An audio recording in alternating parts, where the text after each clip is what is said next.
மாசத்துல ஒரு தடவையாவது இந்த மாதிரி செஞ்சு சாப்பிட்டு பாருங்க. உடம்புக்கு ரொம்ப குளிர்ச்சி தரக்கூடிய வெந்தய கீரை புளிக்குழம்பு நம்ம கைப்பக்குவத்தில். ஒரு வடைச்சட்டியில் 2 ஸ்பூன் எண்ணெய் சேர்த்துக்கணும். எண்ணெய் காஞ்சது கடுகு சீரகம் வெந்தயத்தை போட்டு பிரிய வச்சுக்கணும். ஒரு 20 சின்ன வெங்காயம் வதங்கினதுமே ஒரு 10 மிளகு சேர்த்துக்கோங்க. 1.5 ஸ்பூன் மல்லித்தூள், 1 ஸ்பூன் மிளகாத்தூள், 1/2 ஸ்பூன் மஞ்சள் பொடி போட்டு நல்லா இலக்கிக்கணும்.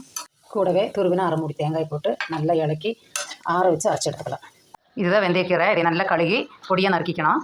இந்த மாதிரி பொடியை கட் பண்ணி எடுத்துக்கணும். வடைச்சட்டியில் 1 ஸ்பூன் எண்ணெய் சேர்த்துக்கோங்க. பொடியை கட் பண்ணி வச்சுருக்க கீரை சேர்த்துக்கலாம். கீரை நல்லா வணங்கிடுச்சு. இது இந்த ஒரு தட்டுக்கு மாற்றிக்கலாம். இப்போ அதே வடைச்சட்டியில் ஒரு 2 ஸ்பூன் எண்ணெய் சேர்த்துக்கணும். எண்ணெய் காஞ்சதும் 1/2 ஸ்பூன் கடுகு, கொஞ்சமாக பெருங்காயம், 10 பல் பூண்டு, 1/4 கிலோ சின்ன வெங்காயம், ஒரு கருவேப்பிலை. வெங்காயம் பூண்டு நல்லா வணங்கிடுச்சு. ஒரு எலுமிச்சம்பழம் சைஸுக்கு புளி கரைச்சி வச்சுருக்கிறேன், அதை சேர்த்துக்கலாம். புளி கொதிச்சதுமே நம்ம அரைச்சி வச்சுருக்கிற மிளகா போட்டு சேர்த்துக்கணும். தேவையான அளவு கல்லுப்பு, கொஞ்சமாக தண்ணி சேர்த்து நல்லா கொதிக்கட்டும். குழம்பு நல்லா கொதிச்சிருச்சு. வணக்கி வச்சுருக்கிற கீரை சேர்த்துக்கலாம். இப்போ 2 ஸ்பூன் நாட்டு சக்கரை. கீரையெல்லாம் நல்லா வெந்துருச்சு. மணக்க ருசிக்கு வெந்தய கீரை புளிக்குழம்பு ரெடி ஆயிடுச்சு. வீடியோ லைக் பண்ணி சப்ஸ்கிரைப் பண்ணிடுங்க. நன்றி.